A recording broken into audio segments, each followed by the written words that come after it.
Hello everyone. This is the second part of June 2023 paper for Public Administration. UGC net का ये paper है. Question number 26 देखते हैं. Which of the following commissions suggested renaming National Development Council as National Economic and Development Council? इनमें से कौन C commission है जिसने नेशनल डेवलपमेंट काउंसिल को ये बोला कि उसका नाम चेंज करके national economic and development council रख दिया जाए? पंछी कमीशन है, राजा बन्नर कमीशन है, सरकारिया कमीशन है, ये सेकेंड ARC है. Take your time.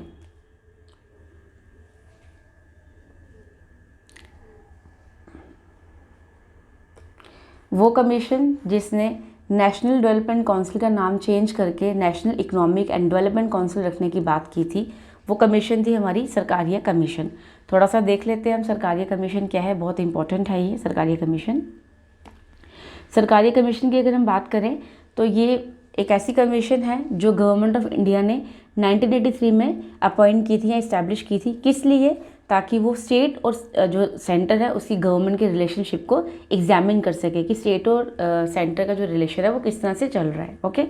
इस रिपोर्ट ने इस कमीशन ने जो अपनी रिपोर्ट थी वो 1988 में सबमिट की थी. ठीक है. 1983 से लेकर 1988 तक ये जो कमीशन है इसका टाइम पीरियड रहता है. 1600 पेज की ये एक रिपोर्ट थी जिसमें 247 रिकमेंडेशन थी. बहुत इंपॉर्टेंट है ये चीज़. ठीक है. तभी मैं आपको इसमें थोड़ा ज़्यादा बता रही हूँ. ठीक है. 1600 पेज की एक फाइल जैसी जो है सबमिट हुई थी जिसमें 247 रिकमेंडेशन थी. ये रिकमेंडेशन किससे रिलेटेड थी कि जो सेंट्रल स्टेट गवर्नमेंट है उनके बीच में जो रिलेशन है उसको आप जैसा है उसको वैसा का वैसा रहने दें. ठीक है. इसमें स्टेटस को मेंटेन करवा सके. The report generally recommended maintaining the status quo in the relationship between central and state governments. ठीक है. जैसा रिलेशन चल रहा है उनका वैसा ही रह जाए. स्टेट और सेंटर के बीच में कोई भी जो है वो कन्फ्लिक्ट जो है वो अराइज ना हो. Okay. So the right answer is 3. Next question. Which of the following mechanisms are effective in control over public expenditure? जब आपको पब्लिक एक्सपेंडिचर पे कंट्रोल करना है तो लेजिस्लेचर, अगर हम इसको सीधी भाषा में कहें तो लेजिस्लेचर कौन से कंट्रोल मैकेनिज्म्स लगाता है ताकि वो पब्लिक एक्सपेंडिचर को कंट्रोल कर सके? बजटरी और एग्जीक्यूटिव कंट्रोल करता है वो. पब्लिक अकाउंट्स कमेटी जो है वो बजट एक्सपेंडिचर करवा पाती है प्रॉपरली, इफेक्टिवली ज़्यादा. एस्टिमेट्स कमेटी है या कंकरेंट ऑडिट है? कौन है जो इफेक्टिवली कंट्रोल कर पाता है पब्लिक एक्सपेंडिचर को?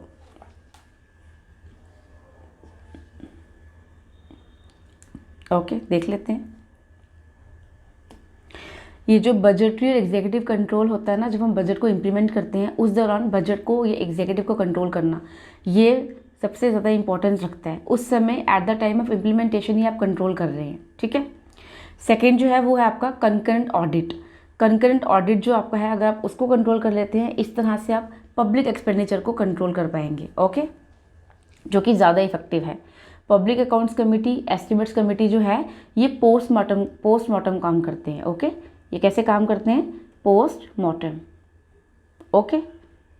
तो किसी भी चीज़ पे कंट्रोल तब हम कर सकते हैं जब हम उसके करंट सिनेरियो को ही हम जो है वो स्क्रूटनी उसकी कर लें, तभी उस चीज़ पे ज़्यादा कंट्रोल हो सकता है. So the right answer is 4, that is A and D. Okay. Next question.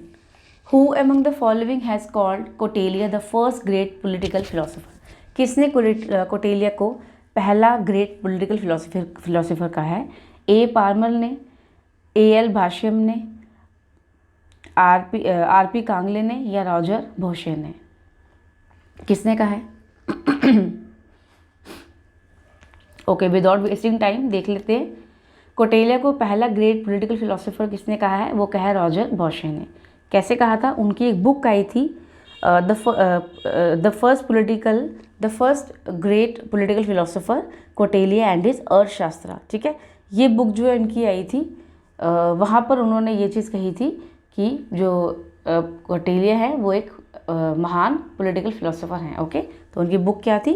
The first great political realist Kautilya and his Arthashastra. Okay. तो इसका आंसर है 4. Next question. Consider the following on the role of voluntary agencies in development. Voluntary agencies जो है उनके role को आपको देखना है, इनमें से कौन सा रोल वॉलंटरी एजेंसीज का है या नहीं है। Contribute significantly to the improvement of civil society, civil society की इम्प्रूवमेंट के लिए सिग्निफिकेंस रखता है। One of the most important vehicle in radically altering the development, ये डेवलपमेंट प्रोसेस को बहुत प्रॉपरली जो है वो चेंज करता है या उसका एक चेंजिंग एजेंट है। इम्प्रूव करता है ऑर्गेनाइजेशन स्ट्रक्चर्स को या एनलार्ज करता है ह्यूमन कैपेबिलिटीज़ को, और साथ ही साथ एनहांस करता है लाइफ की क्वालिटी को।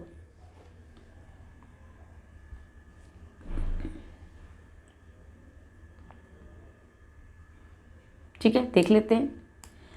वॉलंटरी एजेंसीज की बात करें तो क्या ये सिविल सोसाइटी के रोल को जो है उसको इम्प्रूव करता है? बिल्कुल करता है। ठीक है, उसके बाद ये डेवलपमेंट प्रोसेस को जो है उसके लिए एक चेंज एजेंट की तरह एक्ट करता है? बिल्कुल होता है। क्या ये ऑर्गेनाइजेशन स्ट्रक्चर्स को इम्प्रूव करने की बात करता है? बिल्कुल करता है, बट ये ह्यूमन कैपेबिलिटी को एनलार्ज नहीं करता है। ओके, ह्यूमन कैपेबिलिटीज़ को एनलार्ज करना इसका रोल नहीं है। So the right answer is A, B and C, that is 2. Next question. The problem in research arises from two opposite experiences when एक रिसर्च अगर चल रही है वहाँ पर एक इंसान के दो अलग अलग एक्सपीरियंसेस अगर हैं, तो इस वजह से जो वो रिसर्च है उसमें कुछ प्रॉब्लम देखने को मिलेगी। वो प्रॉब्लम किस वजह से होगी या जो ये जो इशू आएगा उस वजह से क्या प्रॉब्लम हो सकती है? ये अनरेस्ट जनरेट करेगा, कन्फ्लिक्ट खड़ा करेगा, कंप्रोमाइज़ करवाएगा या हार्मोनी करवाएगा? ओके, देख लेते हैं। एक ही रिसर्च चल रही है, दो अलग अलग एक्सपीरियंसेस हैं, तो इस वजह से क्या होगा? कन्फ्लिक्ट आ जाएगा। Okay, so the right answer is 2।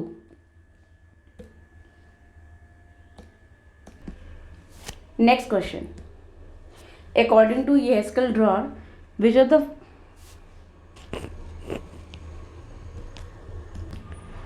following are identified as limitations of knowledge in policy making? ये हेस्कल ड्रॉर के हिसाब से पॉलिसी मेकिंग की जो नॉलेज है उसकी लिमिटेशन क्या है? एक्स्ट्रा रैशनैलिटी के फैक्टर्स को कंसिडर ना करना, इंक्रीमेंटलिज्म पे फोकस करना, टेसिट नॉलेज पे फोकस करना, या जो नोवा डिज़ाइंस हैं यानी कि जो नए डिज़ाइंस हैं उनकी डेवलपमेंट। कौन सी लिमिटेशन जो है वो पॉलिसी मेकिंग के नॉलेज में जो है वो उसके आगे या उसके रास्ते में आती है एज पर येस्कल ड्रॉर? आइडेंटिफाई करें।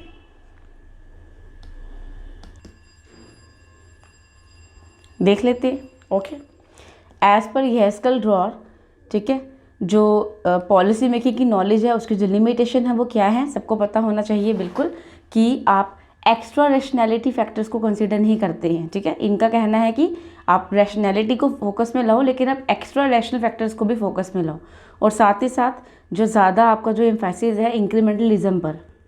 ओके, जो लीन ब्लूम का जो कॉन्सेप्ट था, ठीक है, इंक्रीमेंटलिज्म का, ये उसके थोड़े से अगेंस्ट थे, उनके क्रिटिक थे ये main.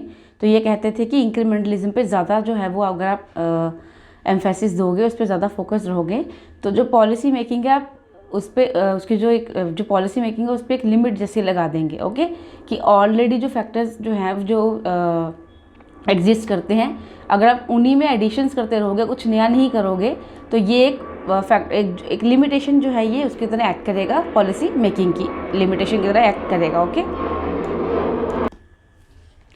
So the right answer is A and B. Okay, that is 1. Next question. Who among the following makes the provision with respect to the composition and territorial area of a ward committee? Ward committee से related उसकी जो composition है या जो उसका territorial area है वो उसकी कंपोजिशन कैसे होगी, या कौन सा टेरिटोरियल एरिया म्यूनिसिपैलिटी का वार्ड कमेटी की तरह कंसिडर किया जाएगा, ये कौन डिसाइड करता है? Municipal commissioner, district collector, state legislature या स्टेट इलेक्शन कमिश्नर? कौन डिसाइड करता है? ओके, देख लेते हैं।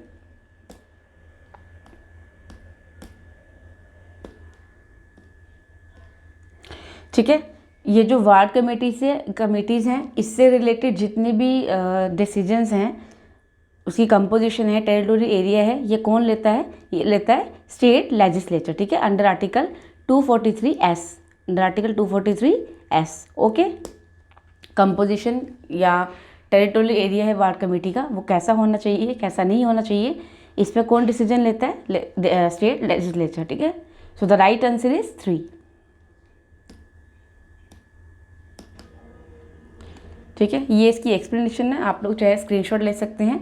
ठीक है, आर्टिकल 243S क्या कहता है? Constitution and composition of ward committee. Okay, according to this article there shall be constituted ward committees consisting of one or more wards within the territorial area of a municipality having a population of 3 lakhs or more। अगर किसी municipality के किसी area में 3 लाख से ज़्यादा population अगर है तो उस म्यूनिसिपैलिटी के उस टेरिटोरियल एरिया में हम जो है वो एक या एक से ज़्यादा वार्ड्स क्रिएट करेंगे। ओके, उसके बाद जो ये स्टेट का लेजिस्लेचर है यही प्रोविजन बनाएगा, चाहे वो कंपोजिशन हो या मैनर ऑफ इलेक्शन हो वार्ड कमेटीज़ का। ओके,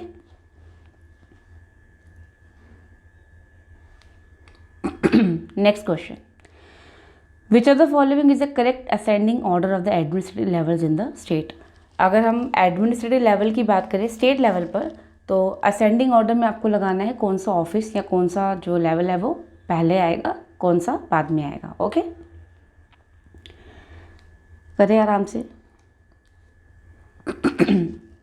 ठीक है, डिस्ट्रिक्ट से लेकर सेक्टर तक जो भी पहले आता है बाद में आता है, आप उसको असेंडिंग ऑर्डर में लगाना है। ठीक है,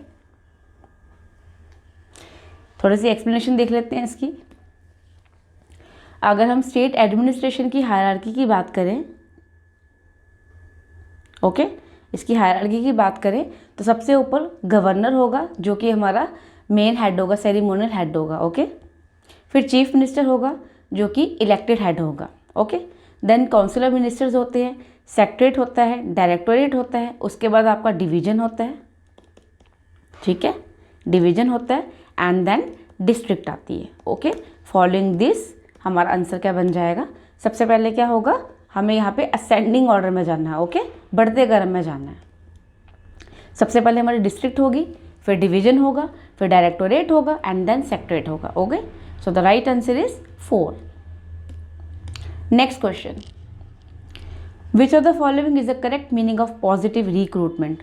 रिक्रूटमेंट प्रोसेस के 2 मीनिंग होते हैं, आपको पता है, एक नेगेटिव और एक पॉजिटिव। यहाँ पे पॉजिटिव मीनिंग पूछा है। रिक्रूटमेंट का मीनिंग क्या है? क्या ये सिर्फ इंटरव्यू के थ्रू सिलेक्ट होना ही सब कुछ है, या वेलफेयर एडमिनिस्ट्रेशन है, वेलफेयर एडमिनिस्ट्रेशन के लिए रिक्रूटमेंट होती है, ये इसका पॉजिटिव मीनिंग है। ये एक डेफिनेट स्टेप है जो कि बेस्ट और क्वालिफाइड लोगों को या कॉम्पिटेंट लोगों को अट्रैक्ट करता है, या फिर ये जो है ये सिर्फ स्पेशल रिक्रूटमेंट की बात करता है आपके शेड्यूल कास्ट और शेड्यूल ट्राइब्स की। Positive meaning of recruitment.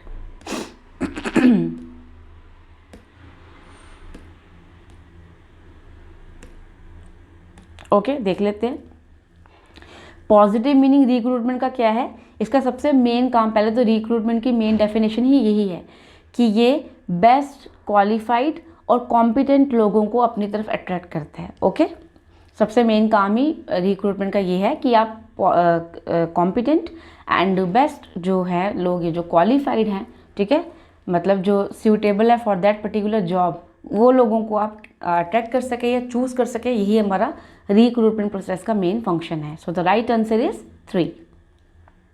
Okay, next question, the result of high levels of centralisation are. जब सेंट्रलाइजेशन बहुत ज़्यादा बढ़ जाती है तो उसके रिजल्ट्स क्या होंगे? ज़्यादा कोऑर्डिनेशन होगी, फ्लेक्सिबिलिटी कम होगी, कंसंट्रेशन होगा पावर का सेंटर में, आपका जो डिसीजन मेकिंग है वो बहुत प्रॉपरली या बहुत क्विकली होगी। ठीक है, इनएप्रोप्रिएट पॉलिसीज़ जो हैं लोकल कंडीशन में बनने की पॉसिबिलिटी बन जाएगी। इसमें से कौन सी चीज़ जो है वो हाई लेवल की सेंट्रलाइजेशन से देखने को मिलेगी?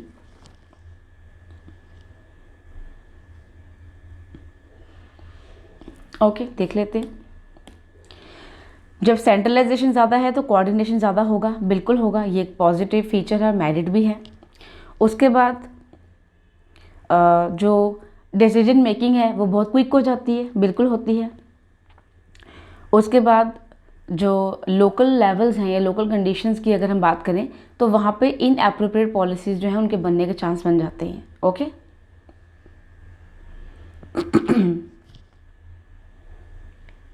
ठीक है, बट क्या सेंट्रलाइजेशन की हाई लेवल होने से पावर जो है वो सेंटर में कंसंट्रेट होगी, ठीक है, बिल्कुल होगी। बट यहाँ क्या कहते हैं, concentration of power at the centre is restricted by sharing decision making authority with the lower level, कि अगर हम लोअर लेवल से हमारे जो अथॉरिटी है पावर है उसको शेयर कर लेंगे तो सेंटर में जो कंसंट्रेशन है पावर की वो रिस्ट्रिक्ट हो जाएगी। नहीं, ऐसा बिल्कुल नहीं होता। पावर जो है वो फिर भी सेंट्रलाइज आती है। अथॉरिटी की या डेलीगेशन की अगर आप बात करें, उसकी आप डेफिनेशन की बात करें तो क्या होगा कि जो अल्टीमेट अथॉरिटी है वो मेन बॉडी के पास ही रहेगी। ओके, ऑपरेशनल अथॉरिटी आप दे देंगे किसी को, बट अल्टीमेट अथॉरिटी जो है वो आपके सेंट्रल ऑफिसर के पास या मेन ऑफिसर के पास ही रहेगी। ओके, तो रिस्ट्रिक्शन नहीं होगी, पावर सेंटर में रहेगा, बिल्कुल रहेगा, वो रिस्ट्रिक्ट नहीं होगा। सो the right answer is A, C and D। Okay, that is 1। यहाँ पे आपको डेलीगेशन की डेफिनेशन को ध्यान में रखना है। Next question, which of the following statements are correct regarding various commissions. National commission for SC, STs and backward classes पे ये क्वेश्चन है कि नेशनल कमीशन फॉर SCs जो हैं उनमें एक चेयरमैन, वाइस चेयरमैन और 3 मेंबर हैं। नेशनल कमीशन फॉर STs जो हैं वो 338 आर्टिकल के अमेंडमेंट से जो है वो इस्टेब्लिश होता है। National commission for backward classes जो है वहाँ पे एक चेयरमैन, 3 वाइस चेयरमैन और 5 मेंबर हैं। आपको ये स्टेटमेंट पहचाननी है।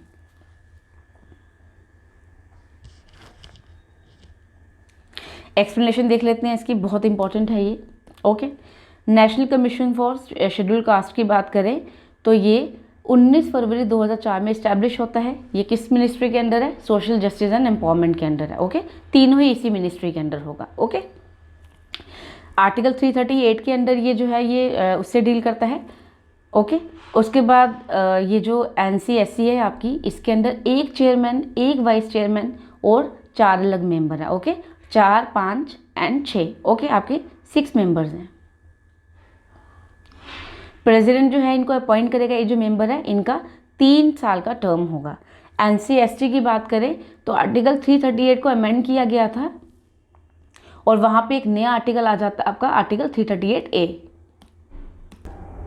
और ये किसके अंडर होता है, ये होता है आपके अमेंडमेंट 89th अमेंडमेंट एक्ट जो है 2003 का, उसके अंदर होता है। ठीक है, पहले ये जो NC-ST और NC-SC है ये एक ही बॉडी थी, 1978 में इस्टेब्लिश हुई थी। Okay, but 89th amendment act जो 2003 का हुआ था उसने क्या किया था, उसने बाइफर्केट कर दिया था NC-SC को NC-ST से। ठीक है, दोनों की मिनिस्ट्री कॉमन रही बट ये जो कमीशन है ये अलग हो गई। ठीक है, ये भी ministry of social justice and आपके एम्पावरमेंट के अंडर है। जो आपका NC-SC है वो आर्टिकल 338 रह गया और जो NC-ST है वो 338A बन गया। राइट, इसके मेंबरशिप की बात करें तो यहाँ पर एक चेयरमैन, एक वाइस चेयरमैन और कुछ और मेंबर्स हैं। इसके भी दोनों की मेंबरशिप सेम ही है। मैंने तो वैसे 5 पढ़ी है बट ये जो मुझे कंटेंट मिला था वहाँ पे 6 थी, बट मैंने जो खुद पढ़ा था वो 5 मेंबर्स थे। ठीक है ना 1, 2 और 3, क्योंकि यहाँ पे ये मेंबर्स बोल रहे हैं ना, 4 अलग मेंबर हैं। मैंने पढ़ा था एक चेयरमैन है, एक वाइस मैन है और 3 अलग मेंबर्स हैं। ठीक है, ये आप लोग फिर से एक बार कंफर्म कर लें। NC-ST की मेंबरशिप यहाँ पर 6 है। ठीक है, ये आप आराम से एक बार ही कंफर्म कर लें। उसके बाद NC-ST की बात, NC-BC की बात करें तो ये 14 अगस्त 1993 की बॉडी थी। पहले ये एक स्टैट्यूटरी बॉडी थी। ओके, स्टैट्यूटरी बॉडी थी, ministry of social justice and empowerment के अंडर ही थी। ये क्या देखता है, ये देखता है welfare regarding social and educational backward classes, उनसे डील करता है, उनके कंप्लेंट्स वगैरह लेता है। 102nd कॉन्स्टिट्यूशन अमेंडमेंट एक्ट जो हुआ था 2018 का, उसके अंडर जो है ये जो आपका NC-BC है इसको एक कॉन्स्टिट्यूशनल स्टेटस दे दिया गया। ठीक है, अर्लियर जब ये फॉर्म हुआ था तो ये एक स्टैट्यूटरी बॉडी की तरह फॉर्म हुआ था। इसके भी 5 मेंबर हैं, है ना, मुझे थोड़ा सा कन्फ्यूजन है, उनके भी मैं भी 5 हूँ बट आप लोग देख लें, फिर भी एक रफ आइडिया होना चाहिए तो वो मैं आपको दे रही हूँ। इसके भी 5 मेंबर हैं, एक चेयरमैन, एक वाइस चेयरमैन और 3 अदर मेंबर, 3 को प्रेसिडेंट अपॉइंट करते हैं। Okay, so the right answer is national commission जो है शेड्यूल कास्टिस की, यहाँ पर चेयरमैन, वाइस चेयरमैन और 3 मेंबर हैं। ठीक है, बिल्कुल है।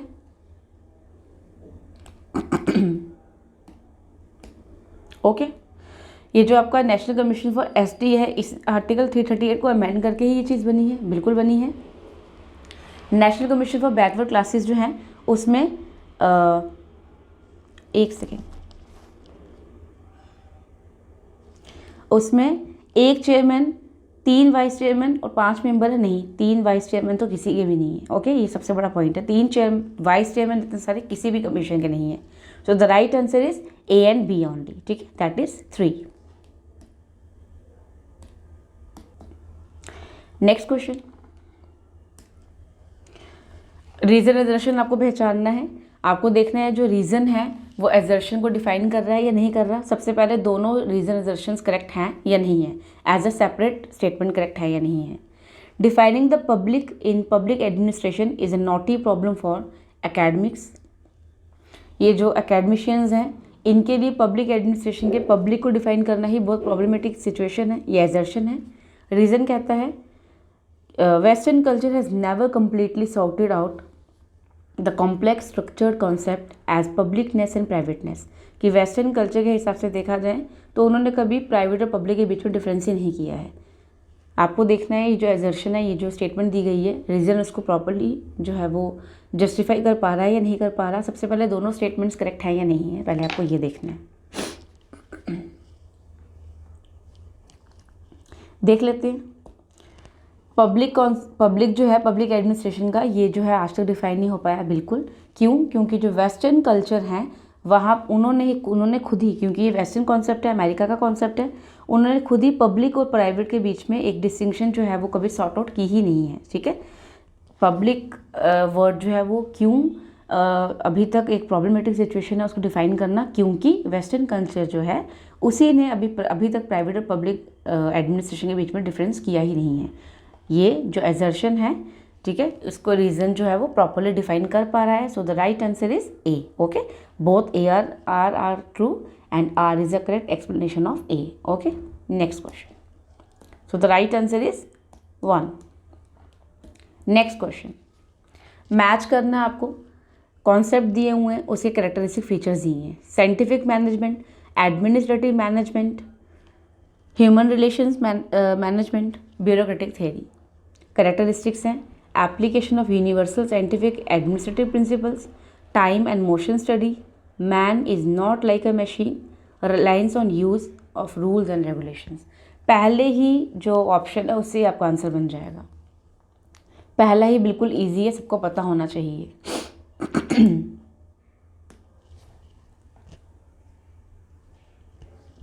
ओके, साइंटिफिक मैनेजमेंट क्या होता है? Time and motion study. Okay, A का 2, ये लें आपका डिसाइड, पहले ही आंसर डिसाइड हो गया, ठीक है, ये आपका आ रहा है ए का 2, पहले ही आंसर डिसाइड हो गया। ओके, एडमिनिस्ट्रेटिव मैनेजमेंट की बात करेंगे तो ये क्या कहता है? ये यूनिवर्सल प्रिंसिपल्स की बात करता है, ठीक है, यानी कि क्लासिकल थ्योरी। ह्यूमन रिलेशंस की बात करें तो ये किसकी बात करता है? ह्यूमन रिलेशंस का एक ही जो है वो जो इशू रहा है वो रहा है कि जो मैन है वो मशीन नहीं है। ओके, ए का 3, सी का 3। देन ब्यूरोक्रेटिक थ्योरी की बात करेंगे तो ब्यूरोक्रेटिक थ्योरी क्या कहता है कि be adhere to rules and regulations. Okay, आप चिपके रहे रूल्स एंड रेगुलेशंस के साथ, ए का 4। ओके, तो बिना टाइम वेस्ट किए ए का 2 ही आपका सीधा आंसर था। यहाँ पे आपको ज़्यादा सोचना ही नहीं पड़ता, क्योंकि सबको पता होना चाहिए scientific management time and motion studies की बात करता है। ओके, उसके बाद अगर आपको और कंफर्म करना है तो आप ब्यूरोक्रेटिक थ्योरी देख लेते हैं, डी का 4। डी का 4 यहाँ भी आ रहा है, यहाँ भी आ रहा है, बट ए का 2 आपने देख लिया एंड डी का 4 आपने देख लिया। बगैर ज़्यादा टाइम वेस्ट किया आप अपना आंसर जो है वो चूज़ कर लेते, option 1। Okay, next question. The election commission of India was made into a multi member body in the year. Election commission of India जो है ये मल्टी मेंबर बॉडी कब बनी थी? 1987 में, 1990 में, 1991 में या 1994 में? विदाउट वेस्टिंग टाइम इसकी एक्सप्लेनेशन देख लेते हैं। इलेक्शन कमीशन जो है ये 1950 में फॉर्म होता है, ठीक है, एक सिंगल बॉडी की तरह, सिंगल मेंबर बॉडी की तरह, जहाँ पे सिर्फ चीफ इलेक्शन कमिश्नर थे। ओके, उसके बाद इलेक्शन कमिश्नर अमेंडमेंट एक्ट हुआ था 1989 का, जिसने इसको मल्टी मेंबर बॉडी बना दिया था। उस हिसाब से अब क्या हो गया कि चीफ इलेक्शन कमिश्नर के साथ 2 एडिशनल इलेक्शन कमिश्नर भी इसमें जो है वो ऐड हो गए। और ये जो मेंबर्स हैं ये कब, 3 मेंबर्स जो हैं ये आपको कब देखने को मिले, एक्टिवली कब काम करना स्टार्ट हुए थे? 16 अक्टूबर 1989 में। ओके, 1 जनवरी 1990 की बात करेंगे तो ये जो इलेक्शन कमिश्नर, जो एडिशनल इलेक्शन कमिश्नर्स ऐड हुए थे, इनकी पोस्ट वापस से एबॉलिश कर दी गई थी। बट 1993 में ये वापस से जो आपका इलेक्शन कमीशन है ये 3 मेंबर बॉडी जो है ये बन जाती है। ओके, कब? 1 अक्टूबर 1993 में। जो अमेंडमेंट हुई थी ना, इलेक्शन कमिश्नर अमेंडमेंट एक्ट 1989 की थी। ओके, बट ऑप्शंस के हिसाब से जो आंसर है वो आपका 1990 आ रहा है। ठीक है, बट अगर आपको कोई पूछे तो ये अमेंडमेंट कब हुई थी? ये अमेंडमेंट थी the election commissioner amendment act 1989, जिसमें ये बात रखी गई थी कि चीफ इलेक्शन कमिश्नर के साथ साथ 2 एडिशनल इलेक्शन कमिश्नर्स को भी आप लेकर के आएँ। ठीक है, so the right answer as पर key is 1992। Next question, which are the following theoretical principles of Gulick and Urwick were put into action in USA? इनमें से कौन से थेरेटिकल प्रिंसिपल्स थे गुलिक और अर्विक के जो कि यूएसए में आपको देखने को मिलेंगे? Brownlow committee, committee on practical training for civil service, committee on instruction of government, Hoover commission.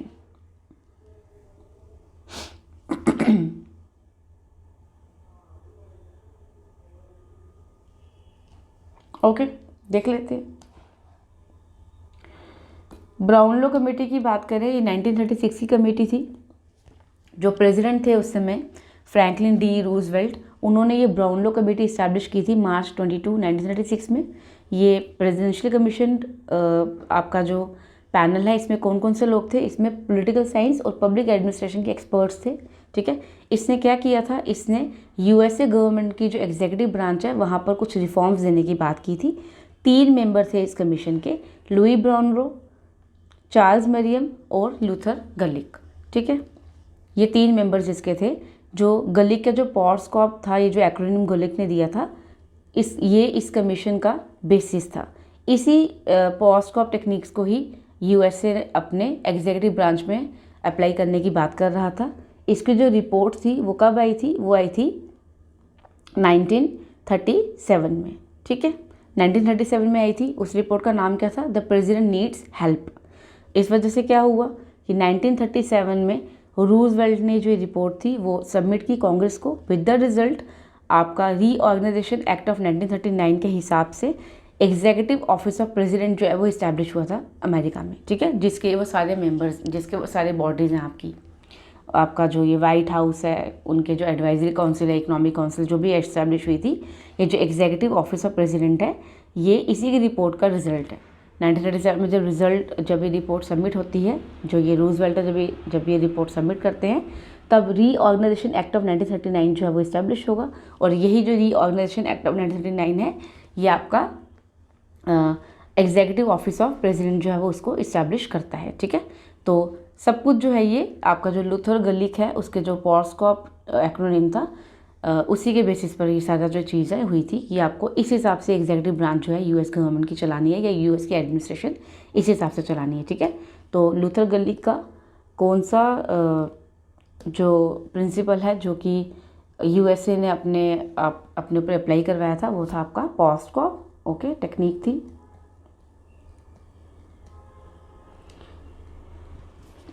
और ये जो यूएसए गवर्नमेंट में जो ये काम हुआ था, ये किसके थ्रू हुआ था? ये हुआ था ब्राउनलो कमेटी के थ्रू हुआ था। Okay, so the right answer is 1।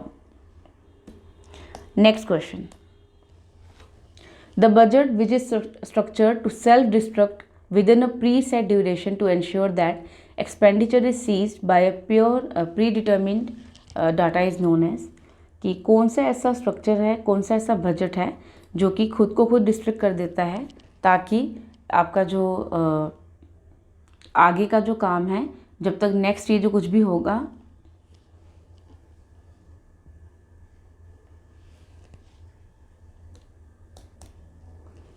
मतलब जो उस समय तक का जितना भी एक्सपेंडिचर है वो आपका ख़त्म हो गया है, खर्च हो गया है, ये आपको जो है ये आप श्योर कर पाएँ, इंश्योर कर पाएँ इस चीज़ को कि अभी तक जो जितना भी एक्सपेंडिचर दिया गया है वो प्रॉपर्ली जो है वो एग्जॉस्ट हो गया है। ये कौन सा बजट है जो इस चीज़ को इंश्योर करता है? आपका ये प्रोग्राम परफॉर्मेंस बजटिंग है, ज़ीरो बजटिंग है, इंक्रीमेंटल बजटिंग है या सनसेट बजटिंग है?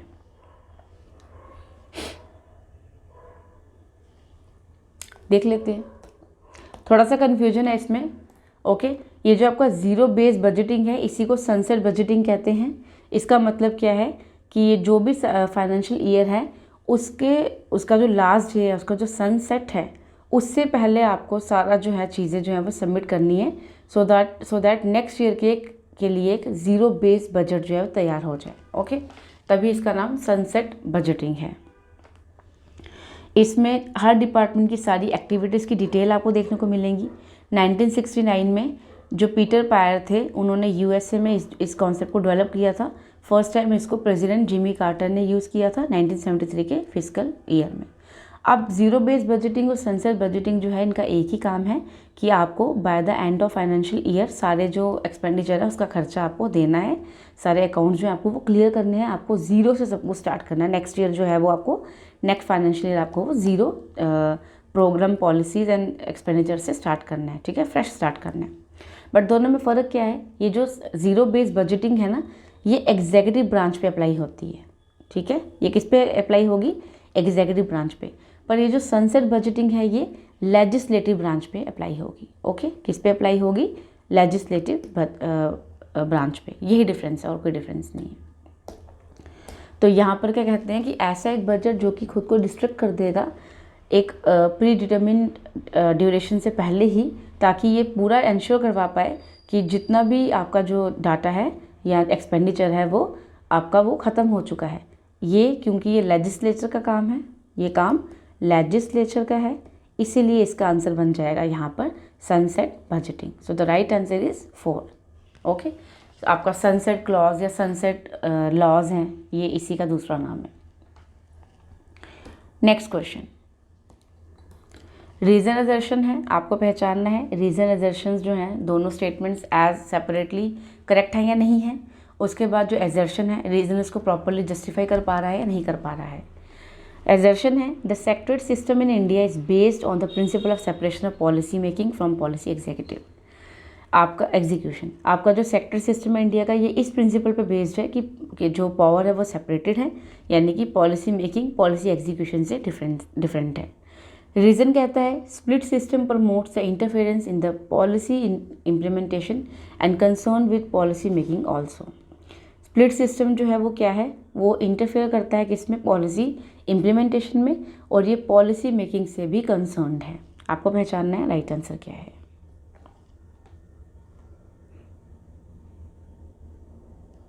ओके, देख लेते हैं क्या हमारा सेक्टर सिस्टम जो है वो पॉलिसी मेकिंग और पॉलिसी एग्जीक्यूशन के जो ये सेपरेशन ऑफ पावर है इस पे बेस्ड है। बिल्कुल, क्योंकि हमारा ब्रिटेन से ही इंस्पायर्ड है हमारा जो सिस्टम है।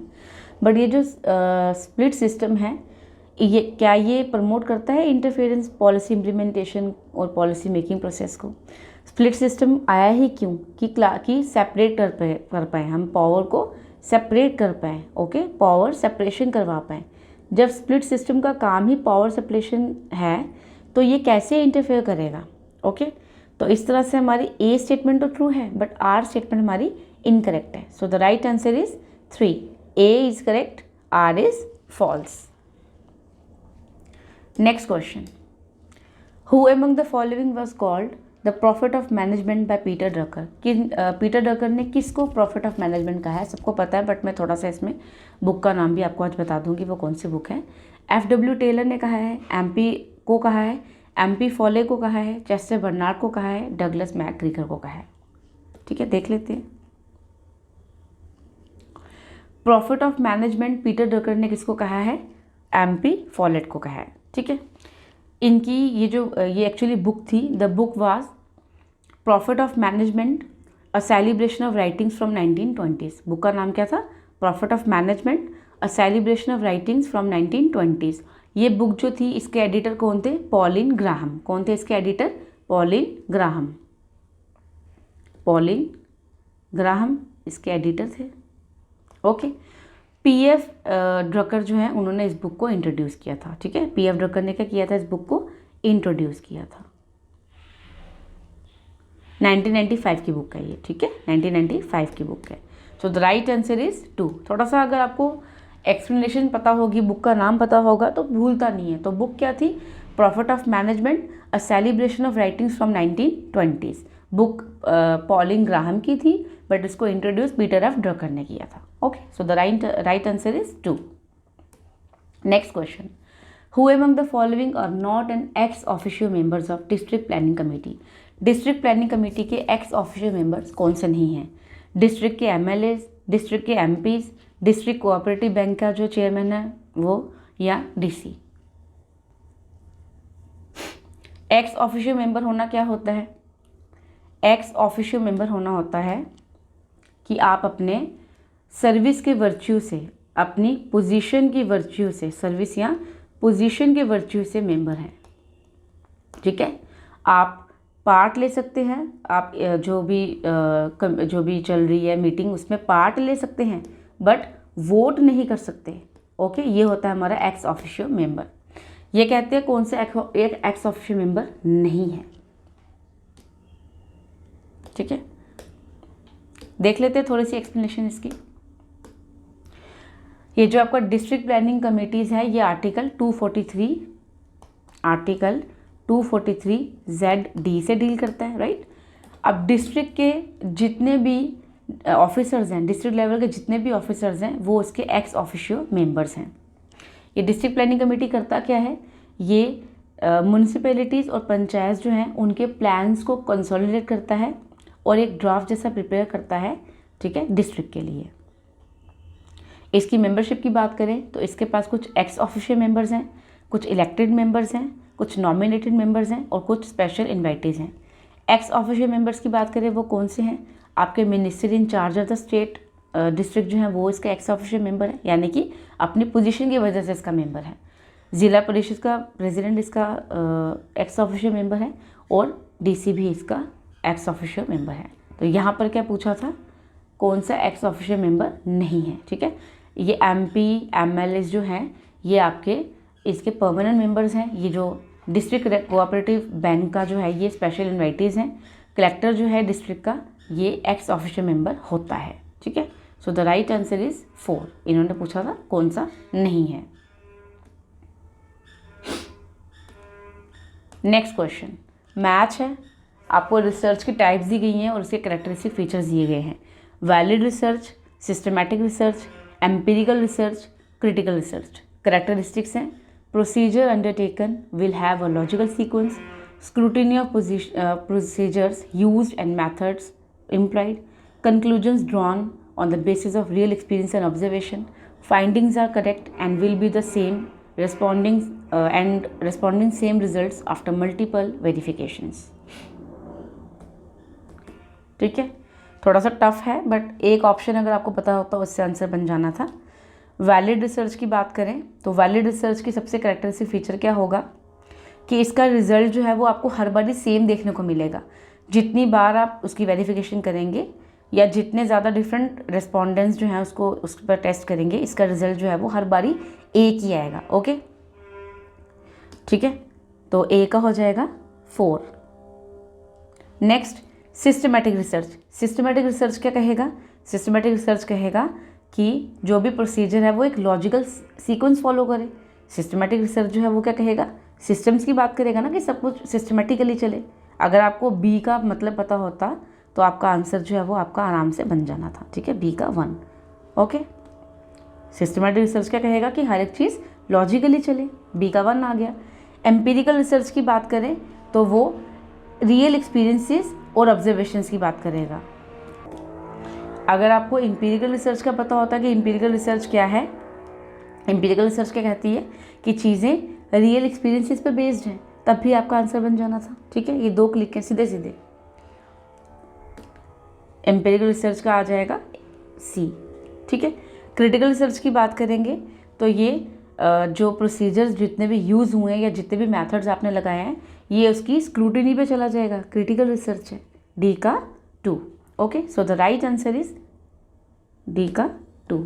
So the right answer is ए का 4, बी का 1, सी का 3, डी का 2, 4।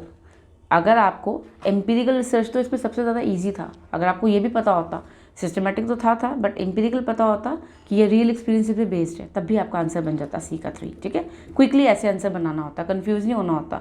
मैं भी किसी को ए और 4 में कन्फ्यूजन हूँ, बट 2 और 3 भी पता होता तब भी आपका आंसर बन जाना था। ठीक है, नेक्स्ट क्वेश्चन, आपको कुछ पॉलिसी के टाइप्स दिए हैं, उनके फीचर्स दिए हैं।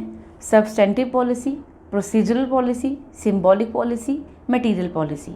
फीचर्स हैं intended to address perceived problem that policy that provide tangible and obvious benefits, policy that explains how government fulfills policy goals, and policy that tells how government will go about its work.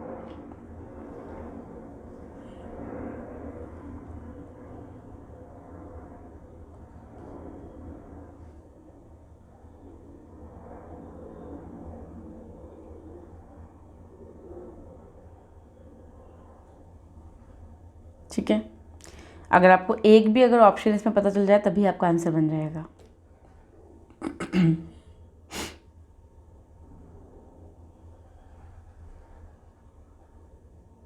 अगर एक भी आपको आ जाता तभी आपका answer बन जाता। ठीक है, लग टफ रहा है क्वेश्चन बट इतना टफ नहीं है, आराम से देखें आप क्या है।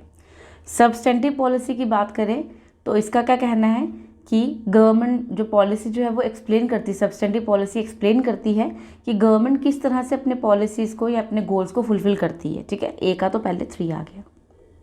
ठीक है, यहीं से आपका आंसर बन जाता, बट मैं समझ सकती हूँ कि कई बार सब्सटेंटिव पॉलिसी का एग्जैक्ट मीनिंग सबको पता हो, ज़रूरी नहीं है। तो मैं सबसे ईजी आपको इसमें से बताऊँगी कि आप इसमें से क्या जो है वो किससे आप अपना आंसर फिगर आउट कर सकते थे। पहले हम देख लेते हैं क्या है। प्रोसीजरल पॉलिसी की बात करें तो वो क्या है कि ये आपको क्या बताएगा कि गवर्नमेंट किस तरह से काम कर रहा है, गवर्नमेंट किस तरह से काम कर रही है। ओके, प्रोसीजर पूरा पता चलेगा। ये भी बहुत इजी था, यहाँ से भी आपका आंसर बन सकता था। बी का 4 यहाँ से भी बन सकता था। सब्सटेंटिव पॉलिसी ना पता होता बट प्रोसीजरल पॉलिसी के हिसाब से गवर्नमेंट आपको ये बताएगी वो किस तरह से काम कर रही है। ठीक है, तो बी का 4 पता चल जाता तब भी आपका आंसर बन जाना था। और ईजी होता रहेगा आप आगे। सिंबॉलिक पॉलिसी की बात करें तो ये क्या करेगा, सिर्फ परसीव्ड प्रॉब्लम को जो है वो सॉल्व करेगा। इसका काम क्या है, सिंबॉलिकली काम करना, ऊपर ऊपर से काम करना, सिर्फ जो भी इंटेंडेड प्रॉब्लम है उसको एड्रेस करना, यही इतना ही काम है इसका। बी का सी का 1। ठीक है, तब भी आपका आंसर बन जाना था। बहुत टफ लग रहा है क्वेश्चन बट आप पढ़ेंगे इसके फीचर्स तो आराम से बन जाएगा। Last and the most easy, material policy. Material policy क्या कहेगा, सिर्फ बेनिफिट्स करवाएगा ना आपको।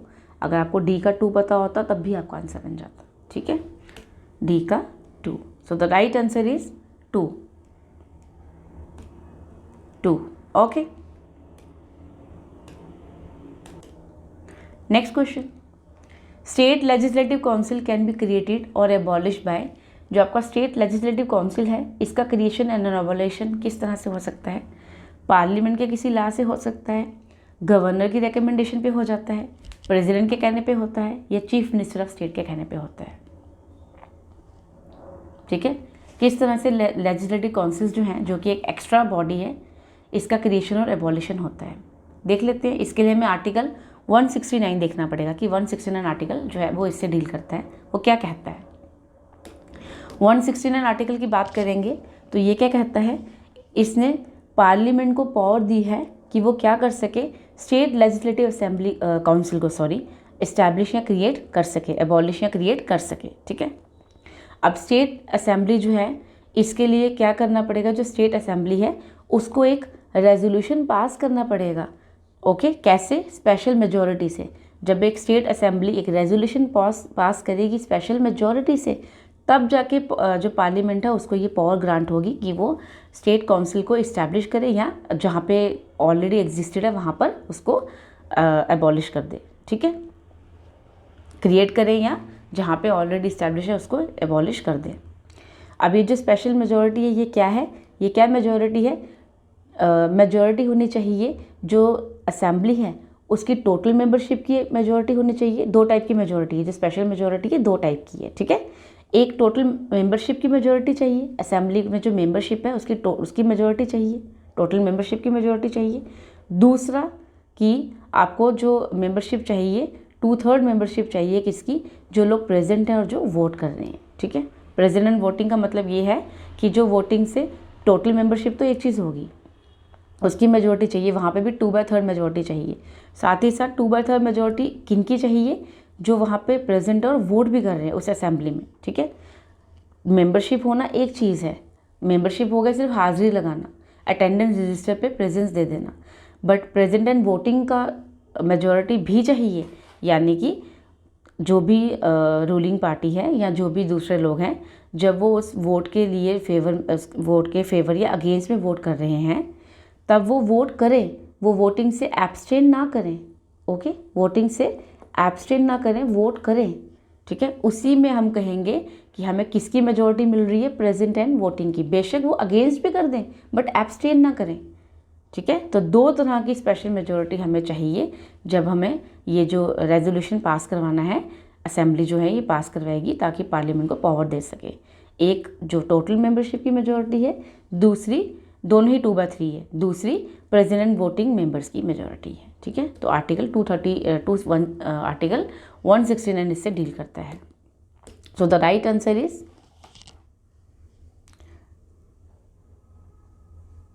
Parliament by law in pursuance of a state assembly resolution, ठीक है। पार्लियामेंट कर सकता है बट किसके परसुएंस से, स्टेट असेंबली के रेजोल्यूशन के पास होने पर, ठीक है। So the right answer is 1। Next question, reservation है।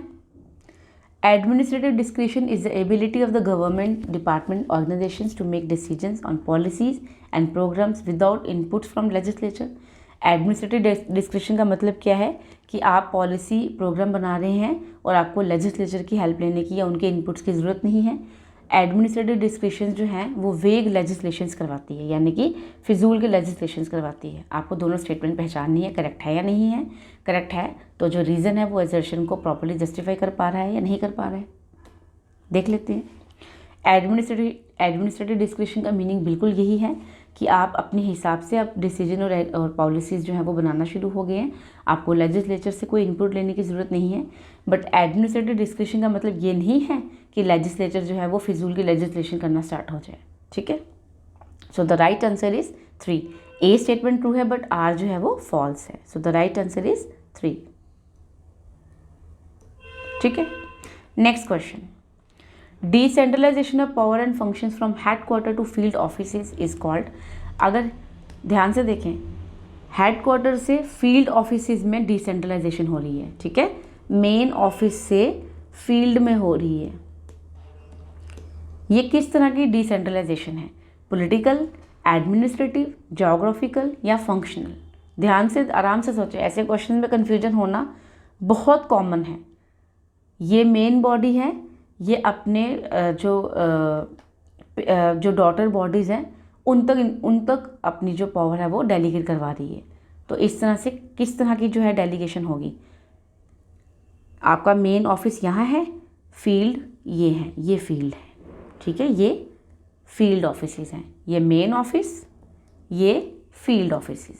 तो ये किस तरह की डिसेंट्रलाइजेशन है, ज्योग्राफिकल डिसेंट्रलाइजेशन है। ये पॉलिटिकल डिसेंट्रलाइजेशन नहीं है, एडमिनिस्ट्रेटिव नहीं है, फंक्शनल नहीं है, ये ज्योग्राफिकल एक डिफरेंस पर है, ठीक है। ये एक ज्योग्राफिक डिस्टेंस पर है, इसलिए इस तरह की जो डेलीगेशन होगी, जो हेडक्वार्टर फील्ड ऑफिसेस को अपनी जो पावर दे रहा है, इस तरह की डेलीगेशन को या डिसेंट्रलाइजेशन को हम ज्योग्राफिकल डिसेंट्रलाइजेशन कहेंगे।